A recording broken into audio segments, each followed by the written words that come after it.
A lot of these decisions about our countries are being made by people that do not understand the cultural context, that are not from the area. Unfortunately, there's also a lot of trauma, so people are disengaged. There's been a history of economic exploitation since King Leopold. Traditional donors overlook us, assuming that only large institutions, white-led institutions, European-led institutions are capable, unless an organization is led by, European descent.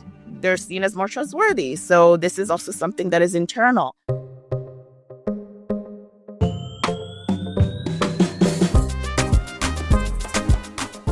I'm your host, Soraya Senoiser, and this is Diaspora and Development, where we give voice to people of the diaspora working in international development.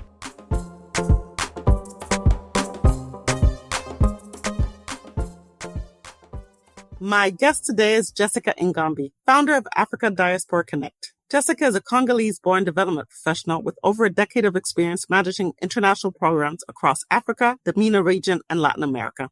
She is currently pursuing a doctorate in public administration and policy. Our conversation dives into the origins and mission of ADC, which aims to connect diaspora communities with locally led initiatives across the African continent. We explore her advocacy work surrounding the ongoing conflict in the Congo, the critical role of diaspora-led organizations in humanitarian response, and the importance of inclusive community-driven development. Jessica speaks candidly about the challenges of diaspora engagement, the politics of international aid, and how she balances her demanding roles as a doctoral candidate, development practitioner, wife, and mother. We also discuss her deep personal motivations, hope for Congo's future, and her vision for a more equitable and collaborative model of development rooted in trust and local leadership. Jessica, tell us about Africa Diaspora Connect. What was your motivation to start the organization, and what is its mission? Sure. Thank you so much for having me. So I founded Africa Diaspora Connection in 2020. Obviously, there was a lot going on with George Floyd and, Black Lives Matter movement really taking off. So it was driven by a deep sense of responsibility rooted in my own experience as someone born and raised in the DRC during the First and Second Congo Wars, where I first saw, the devastating impact of conflict and the lack of sustained and community-driven support. So ADC exists to mobilize the African diaspora as active agents of development beyond just remittances and charity. By creating pathways for knowledge sharing, advocacy, and resource mobilization. Our mission is to connect diaspora communities to locally led efforts on the continent, creating trust, cultural relevance, and long-term empowerment. And did you start this organization by yourself, or did you start with other people? I did by myself. Yes. It's as you know, it's challenging, trying to get folks to collaborate, which was really a focus on this, right? Supporting existing initiatives. And I figured, all right, through it may be difficult to partner up, but, supporting others would be, I think something that would be welcomed. So yeah, by myself, but, I love collaborating with other organizations. So a real trailblazer. Thank you. About your career trajectory and the doctorate you're currently completing. Sure. So over the past decade, I've worked across 20 countries in Africa and the MENA regions, also in Latin America as well. So managing multi-million-dollar international development programs focused on capacity building for local organizations. So USAID, USDA funded programs. And so my background is in public administration and development. So I thought, I focused a lot of international development. So let me try to really own in on my expertise in public administration. So that's what my doctorate is focusing on right now, and policy. So right now, my research is on how government funding affects the service capacity of immigrant-led organizations in the U.S., particularly led by African immigrants, especially in these times. So it's deeply connected to my broader goal of advocating for improved capacity and support for African and diaspora-led organizations. So very timely, very timely. Everybody's having discussions about what are we going to do about funding? What are we going to do about development? We'll get into that a little bit later. As a member of the Congolese diaspora, you've been working tirelessly to bring awareness to the current conflict.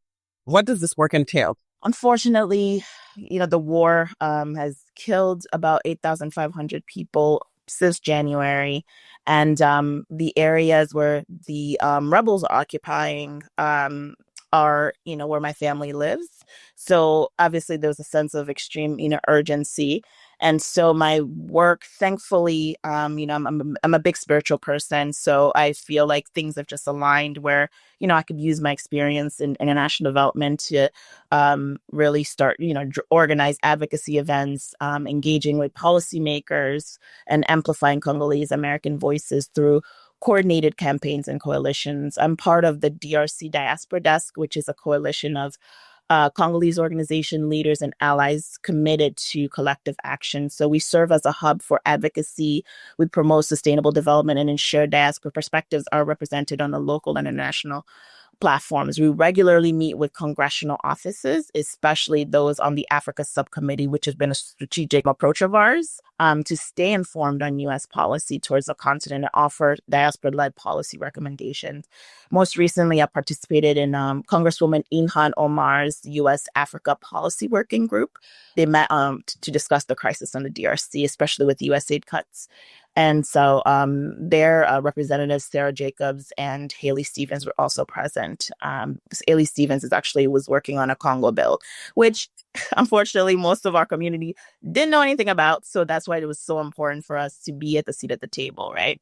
And so we addressed the current occupation and we pushed for inclusive peace and accountability. And these efforts actually have led to statements of support and sanctions from these congressional offices. So, little by little, we're trying, but we really need to be at the seat of the table. So that's been, our strategy. Well, two things that you said. Hopefully, first, let us know how your family is doing over there. Are they doing well despite everything? Thank you. Yeah, I mean, a lot of trauma, but thankfully we've been able to get them supplies through, surprisingly, Rwanda. And that's the thing, right? Politically, things are very different. But on the ground, these are communities that have, traded, right? They know each other. And so they're able to, work together, right? So, yes, thank you for asking. They're okay so far. And we're just trying to get them, materials and food and money as best as we can. And you talk about a bill that the Congolese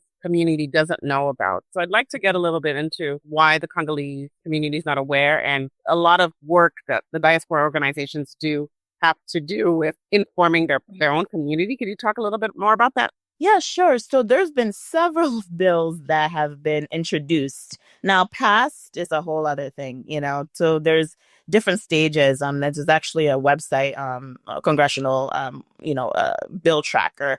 And so, and a lot of it is, countering the Chinese, influence in Congo, very much economic focused, right? And so, yeah, unfortunately, that's an issue in our community, right? We're really not, the majority of us are not engaged. And so a lot of these decisions about our countries are being made by people that do not understand the cultural context, that are not from the area, that have a history of, a hegemonic history, right? So trying to be diplomatic, I phrase that.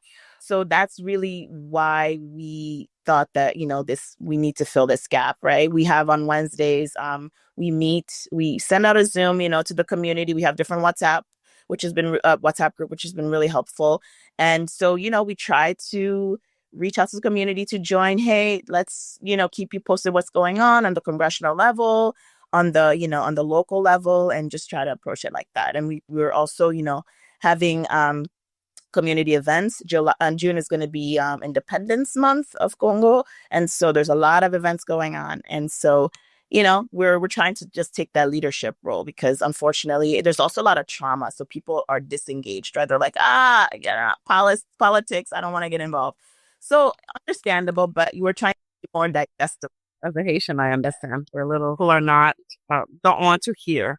And it's hard to keep the momentum going and to keep people aware. We can understand why that would come from our community.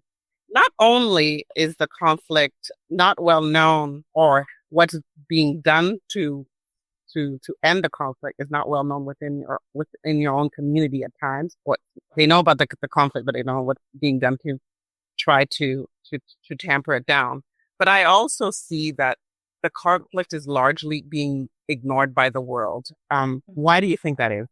The narrative in the media, right, is plays a crucial role, right? And so it's always framed as this like Africans fighting each other, right? This ethnic conflict, right? And unfortunately, in the case of DRC, right, there are geopolitical interests, right?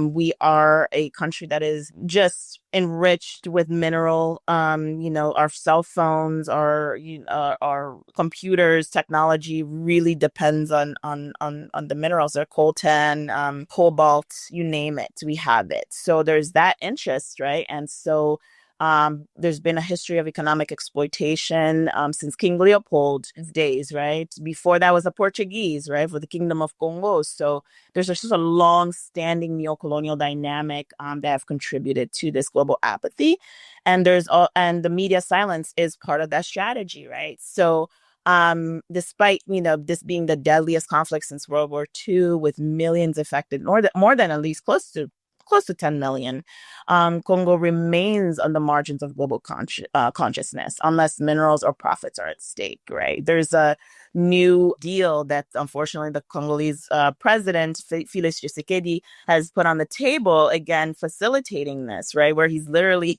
giving exclusive mineral rights to the US government. I mean, at this point, who do we have to blame, right? We are actively perpetuating this. We are enabling this. So I think, people I've seen in the comments on social media, like, okay, what are we supposed to do? Right? Like we keep talking about this, people are sharing, but like there's not your own government is participating in this. So what's my contribution? What's that gonna do? So this just reinforces the reality at the end of the day, it is unrealistic for us to expect other communities to care more about what is happening to us, right? It's up to us to take the lead, something that unfortunately has remained a challenge, right? Particularly within the Congolese community. When the community is depleted, and when there are competing conflicts in the Ukraine, Sudan, in Israel, what can be done?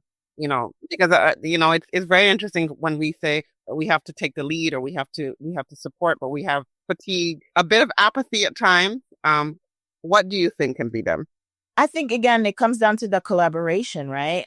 So what I've seen, right, because not everybody can lead, right? Not everybody has the passion for it. And so we had a Congo march at the Rwandan embassy, and we were interviewed by a radio station. It's a Black-led radio station, and they're incredible. They really try to highlight all of the different conflicts happening, right? They try to bring. You dropped the name. Oh, sorry. Oh my goodness, it's 89.3. The name of it, oh my goodness, I'm so terrible. But Katya is the program manager. She's incredible. She, it was during Women's Month, History Month. So she had, sisters from Palestine. She had sisters from Sudan, so and was interviewing us and understand and allowing us to share, our common struggles. And so they even had a dinner during Ramadan to just have, all the community leaders, the sisters, come together to share, to start having these collaborations. So again, all of our issues are very much intertwined, right? It's a fight against, right, imperialism. And so I think that is a way that we can really take that lead and be stronger together, and understanding that we have more in common than what separates us. So that's a strategy that we're starting to really utilize and then come together. So it's hard, but you will see, right, with these marches, it's just going to get bigger and bigger and bigger, right? Because we are coming together. So that's one way of, I think, addressing it. Super. And how has your background as a first-generation immigrant influenced your career? I think as first-generation immigrants, right, we have this dual, right, identity, right? One that is grounded in the realities of life, right, in our countries, especially affected countries, and another, shaped by navigating institutions in the West, right?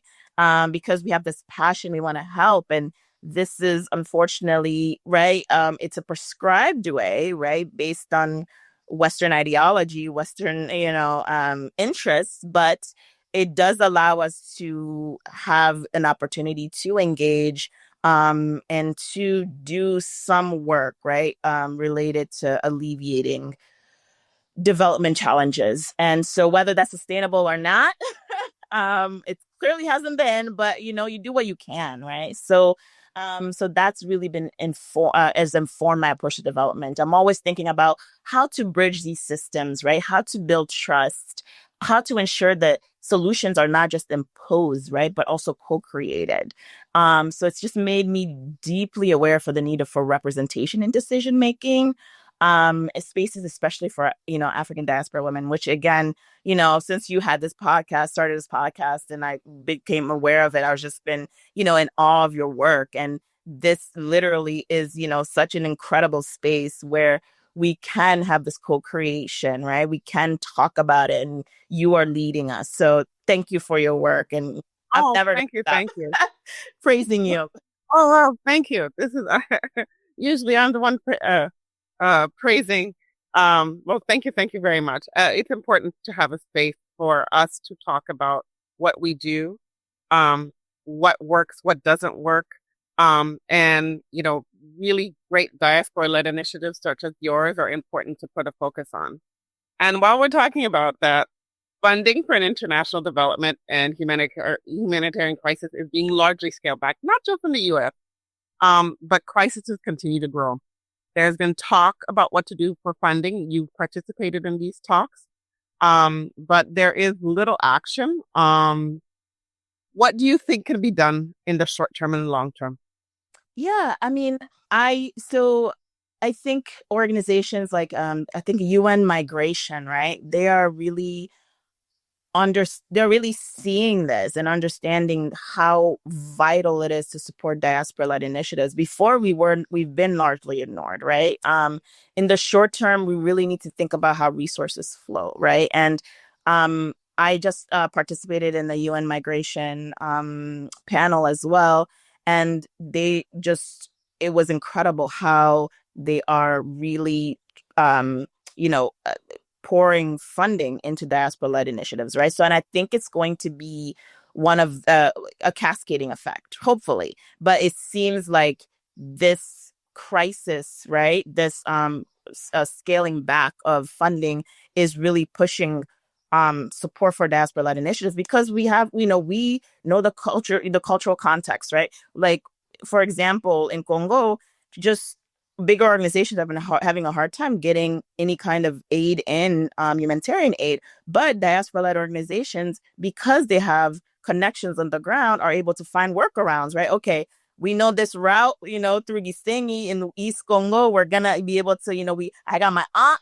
and my uncle, and they can get us in, and the pastor, they can get us in, right? So they do not have those I think they're understanding that, right? They don't have those kinds of connections, and we do. So we do need the support. And so I'm hopeful that that there's going to be a change where we can start leading it, and we can start receiving more flexible funding when it comes to that. Because again, right, like this kind of rigid model has not worked. It's not sustainable. So yeah, the lack of institutional support has been a challenge. So I think again, this is going to force institutions to really realize the value of diaspora-led initiatives, hopefully. And yeah, we can continue building pooled giving models, investing in social enterprises. We need to dismantle the traditional aid paradigm and shift again towards locally led development. That means more impact investing, community trust policies that center self-sufficiency rather than dependency. And so, sorry, I have a lot of ideas of how to go about this, but Well, you have a lot of ideas. Focus on one. Tell me what the community trust policies are about and how diasporas can support those things. yeah, so I'll give an example. We just launched ADC just launched a Congo Development Fund, right? And it is we put together, I don't know if you ever heard of Global Giving. Global Giving, yeah. So it's essentially a diaspora-led version of that, right? So for Congo specifically, we have organizations, whether, and we have different categories, whether development or humanitarian. And the goal is, and our mantra is, you can support humanitarian efforts or development efforts for less than a cup of coffee a month, right? And so we're really trying to get the global community to, especially diaspora communities, to support and really see the impact of the work and see that this is a sustainable way, right? And so when I've seen others do similar initiatives, the UN migration, UN migration has also really taken initiative to support initiatives like this. So so I see that because again, it's based on trust. You can see, right? Like you upload reports, you upload, progress, you upload impact to really have transparency into, how these funds are being used. So that's kind of like an example I can provide. Super. Thank you for telling us. In one of your recent panel discussions, you've had many. At George Washington University, you highlighted how diaspora communities mobilize during humanitarian crisis, and you just elaborated a little bit about this. What are those unique strengths and challenges diaspora-led organizations face in these situations? But, what's the strength? And I think you honed in on it a little bit. As I mentioned, they're diaspora-led organizations are uniquely positioned because they bring deep cultural and contextual knowledge, right? Community trust and agility. As I mentioned, what alternative routes are needed? What community leaders can we tap into that can facilitate aid? We can act quickly in ways that large NGOs often cannot, but we do face serious challenges, especially around access to funding and legitimacy, right? We haven't been right seen as legitimate, right? And that's what my work has been centered around, really supporting, again, the capacity. That's why that capacity building is so important, right? Because that unfortunately is that language, right, around legitimacy. So that's been really basically, the challenge. And the traditional donors overlook us, assuming that only large institutions, white-led institutions, European-led institutions are capable. And this is not only just them, right? It's also our own, because we have this mentality of a large portion of our communities, don't want to, they rather, unless an organization is led by, a European descent, they're seen as more trustworthy. So this is also something that is internal. And so, at ADC, again, we're working to change that by documenting our impact, by partnering with local organizations, by advocating for policy shifts that recognize diaspora actors as formal development partners. So, yeah. So how can diaspora-led organizations avoid the same trap as other international organizations? You will work with local organizations, but sometimes the diaspora is seen as an outsider. What do they know? Qu'est-ce qu'elle sait? And she doesn't live here. How do we avoid that trap? How do you avoid that trap? Yeah, no, that's a great question, because I've had that experience too with some diaspora organization. This is, again, when you see diaspora too, right, we have to be careful. We have to distinguish, right? I consider Black American organization as the old diaspora. There was an article that came out that distinguished them, old diaspora versus the new diaspora, which is like the newer immigrants, right? So it's really essentially focusing on the global Black community. And I have noticed that, unfortunately, that colonial mindset does seep in, right? Of like, we know best, right? For these Africans, and like, they don't know what they're doing, or these people in Caribbean, whatever, right? Local populations, there's a lot of missionary work, a lot. Yes, it's so really being cognizant of that, right? Understanding, hey, at the end of the day, we are privileged, right? We do have access to resources that, unfortunately, local communities do not, but they are the experts. They are the experts of their communities. They are the experts of what they know, what they need. So having that humility is so important. Because again, I've been working with some, I'm not going to name names, but there's definitely that they will be telling you about your own country, and it's like, okay, brother, okay, thank you. But you know, so there's definitely that dynamic, and that we really need to start addressing that. And I'm hoping to have a panel discussion or event where we can really start discussing that because it's a problem. Thank you. You started your career in international development field.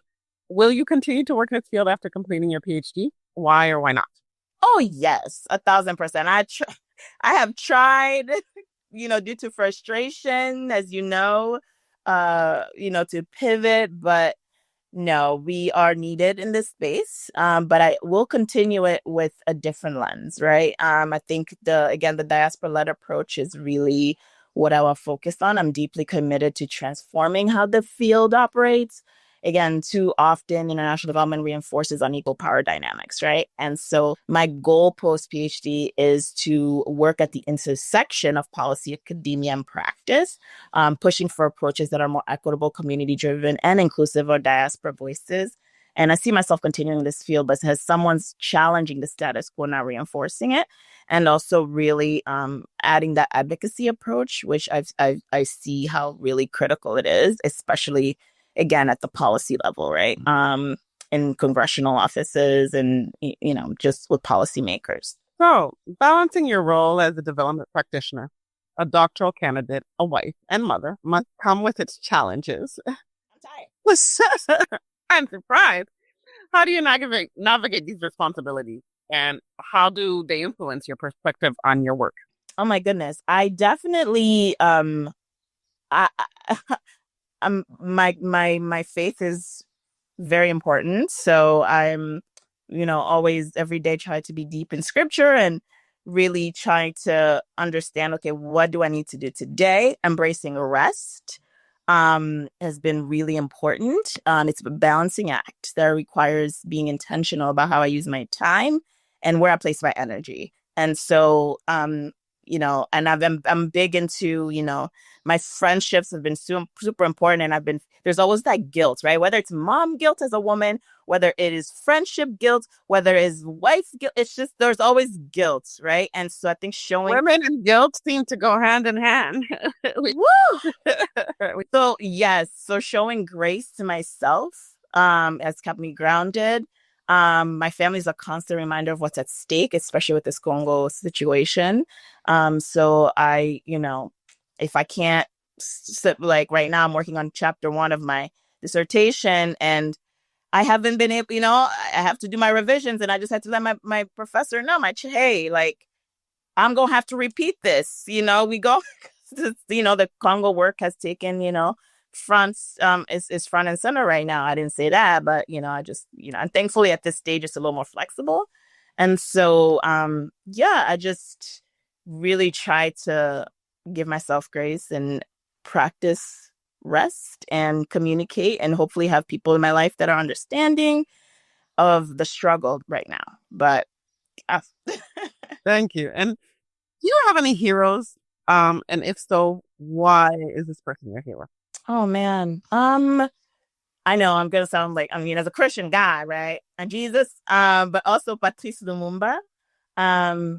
It's such a cliche answer, but he's incredible. Not just for his role in, the Congolese independence, but for his unwavering commitment to dignity and sovereignty, even in the face of global opposition. And of course, Ibrahim Traore has been, the diaspora, especially those Pan-Africans, like myself, such a hero. And so, people like that, right, who believe in the power of African people to govern and define their own futures, which deeply resonates with my work, right? So their courage, their clarity, and the conviction continue to inspire me. And what is your hope for the Congo that you've worked so tirelessly for? There's definitely moments of I just give up. But if we give up, well, who's gonna change things, right? So my hope is sovereignty, peace, where Congo communities can have the power and resources to shape their own destiny, futures. A Congo that is no longer resource it's going to always be a country where resources are extracted, but where we can have a say in it. The population, not just the elites. A nation where people, especially women and youth, are seen as architects of development and are respected, because unfortunately with the war, women and children have been, experiencing high levels of rape and abuse. And so, that's why I believe in empowering diaspora networks and supporting local leadership. So to, help usher in that vision. There are incredible change makers out here that are not getting their dues and that are not being recognized and they're not being supported. So I'm just trying to, really highlight their work and connect them, essentially, because working in silos is just not going to be impactful. Thank you, Jessica. I think we'll end on that note. Thank you. Join us every first Tuesday of the month. Don't forget to like us, follow us on Apple Podcasts, Spotify, and find us on Instagram and on our website if you'd like to be featured as a guest or have any recommendations for guests. We look forward to hearing from you.